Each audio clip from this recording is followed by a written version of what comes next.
এটা খুবই কঠিন আমার জন্য এবং প্রতিকূলতা, নিজের সঙ্গে যুদ্ধ, নিজের মনের সঙ্গে, নিজের শরীরের সঙ্গে যুদ্ধ। এইরকম প্রাথমিকভাবে আমার সহযোদ্ধারা বলেছিল তারা সবাই মিলে এই প্রতিবাদ করবে। আমি চাইনি যে এখানে একটা মিছিল নিয়ে তারা আসুক, এখানে আমাদের 200 জন, তখন তো তারা ওই পাশে 50 জন দাঁড়াবে। তো এইটা আমি চাইনি যে এই গেটে ধাক্কাধাক্কি হোক, সেজন্য এখানে অনশনে বসছি। এবং এটা আমি কিছু জিনিস আমার দৃষ্টিগোচর হয়েছে যে যখন জাতির লোককে নিবন্ধন দেওয়ার কথা হলো, যখন ডেস্টিনিকে নিবন্ধনের বিষয়ে আনলো, আমি একটা জিনিস খেয়াল করলাম যে এই কমিশনের লোকেরা সেখানে প্রতিবাদ করেনি, সবাই মাইনে নিছে। তো এই ধরনের একটা দুর্নীতি, আপনাকে যদি বলা হয় আপনি একজন কমিশনার, তখন আপনি জানেন যে লজ্জা পাবেন, 43 লক্ষ গ্রাহকের অর্থ চুরি করেছে, আপনি জানেন সেটা আপনার সমস্যা হবে, তারপরেও আপনি কী শর্তে এই নিবন্ধনের বিষয়ে ডেস্টিনির মতো প্রতিষ্ঠান, জাতীয় লীগের মতো প্রতিষ্ঠান দিচ্ছেন। অর্থাৎ এটা একটা মনিটারি ইস্যু যে আপনি অর্থের বিনিময়ে বিক্রি হচ্ছেন। আমাদের কাছে ইনফরমেশন আছে তারা হোটেল শেরাটনে এই কমিশনাররা বসেছে, সচিবরা বসেছে, ডেস্টিনির সঙ্গে ডিল করেছে।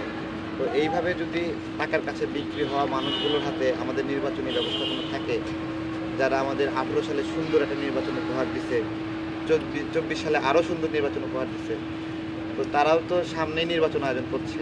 আচ্ছা ভাইয়া, আমার একটা বিষয় জানার, যেটা নির্বাচন কমিশনের পক্ষ থেকে আপনার দলের কোন কোন যোগ্যতাকে তারা উপেক্ষা করেছে? এটা খুব ভালো বলেছেন। তারা একটা চিঠি দিয়েছে, আমাদের চিঠিতে লিখেছে যে আমরা কি ঘাটতি, এর মধ্যে ব্যাংক অ্যাকাউন্ট আমাদের নাই বলছে, অথচ তাদের আবেদনের ফর্মেই ব্যাংক অ্যাকাউন্টে তথ্য যুক্ত করা আছে, তারা দেখেনি বা তারা লিখেছে নাই।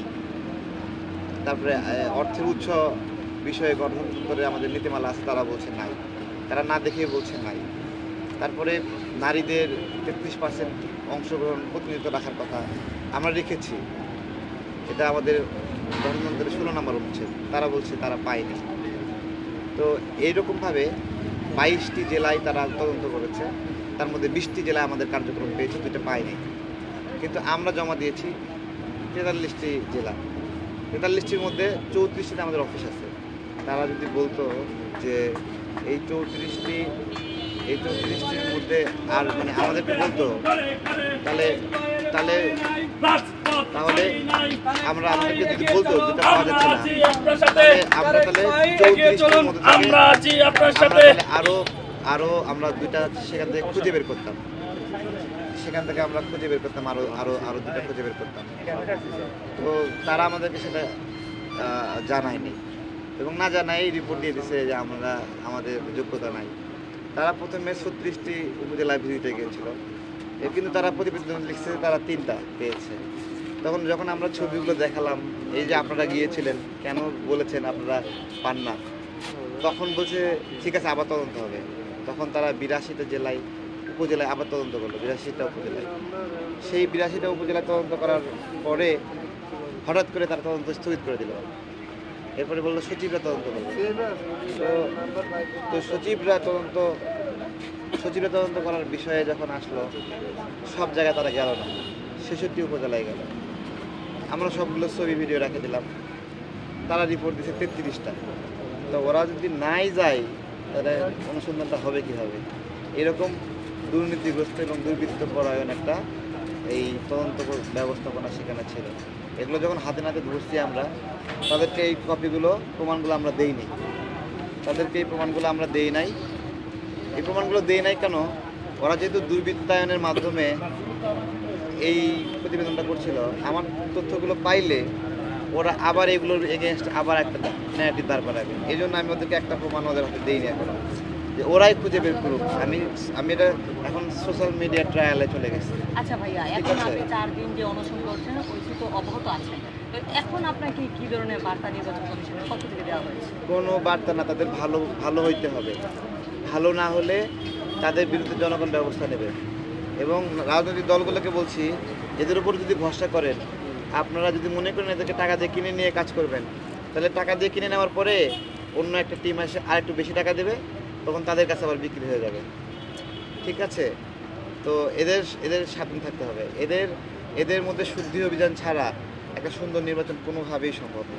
তাহলে এখন আপনার কর্মসূচি কি, আপনি কি বলতে আমার পারেন? অনশন চলছে, এই অনশন চলবে এবং আমজনতা দলের নিবন্ধন ইস্যু না শুধু, আমি যেহেতু দেখছি এরকম জুলুম তারা করছে, আমি মনে করি অন্যান্য সংগঠন যারা নিবন্ধন তালিকায় আছে তাদের প্রতিও একটা সামথিং ঝামেলা আছে। হ্যাঁ, আমরা দেখেছি অনেক রাজনৈতিক দলের নেতাকর্মীরা হ্যাঁ। আপনাকে সংবর্ধনা জানাচ্ছেন, সংহতি জানাচ্ছেন, আপনার পাশে রয়েছেন। এই বিষয়ে আপনি কি বলতে চান? এটা প্রথমত আমি চাইনি কোনো রাজনৈতিক দলের কেউ ভিতরে গিয়ে চাপ দিক, তাহলে সে সারা জীবন বলবে সে আমার নিবন্ধন নিয়ে দিচ্ছে। তো সেই জায়গা থেকে তাদেরকে আহ্বান করছি, আপনারা কেউ ভিতরে গিয়ে চাপ দিবেন না। তো তারা যেটা এখন করছে, ফেসবুক সামাজিক যোগাযোগ মাধ্যমে এখানে আসছে, জাতীয়তাবাদী দল তারা সরাসরি এখানে এসে সংহতি জ্ঞাপন করেছে, জুনায়েদ সাকিব ভাই সংহতি জ্ঞাপন করেছে, তারপরে স্বেচ্ছাসেবক দল, যুব দল, ছাত্র দল, তারপরে ওই যে ইথুন বাবু ভাইদের জাসাস নাকি যেন, হ্যাঁ, মৌসুমী আরও অনেক আসছে। দু একজন জামাত নেতৃবৃন্দ আসছিল, তাদের ব্যক্তিগতভাবে তারা বলছে দলের নাম বলতে মানা করছে। এনসিপির নেতৃবৃন্দ দু একজন আসছিল, দলের নাম বলতে মানা করছে, বলছে দলের নাম বললে সমস্যা। তো তারা ব্যক্তিগতভাবে আসছিল, এভাবে সবাই আসছে।